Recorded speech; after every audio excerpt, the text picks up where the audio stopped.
សៀមរាបរៀបឋានអសត់ការខ្ញុំទៅបត់ណាបាត់ដំប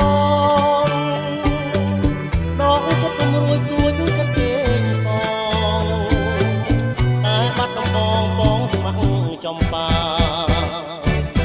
ឥឡូវបានយល់ចំបៃសៀមរាបរហូតជួតជ្រាបពោពេញអរាទ្រង់បងបានស្បាយពីរឿងស្នេហាដែលតែចំបាឲ្យរៀងត្រៀមក្រំរយព្រួយរយនឹករយសានតន្ទឹងពុំឃើញដំណឹងដែររៀនផ្ដាប់ដាំកូនឡងផុតទៅជាយូរខែឆ្នាំតាឲ្យទ្រាំចាំដូចទៅពេលនេះចំបៃសៀមរាបបងអើយមានតែអ្នកឲ្យព្រះលោកគំរូ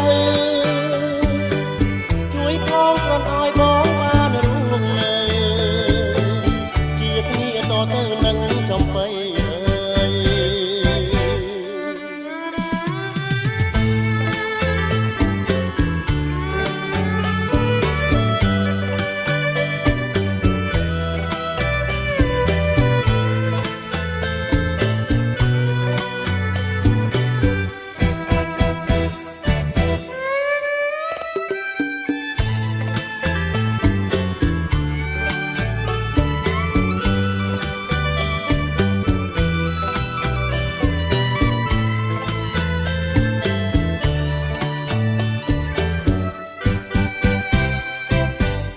ព្រួយរនឹករយសានតន្ទឹង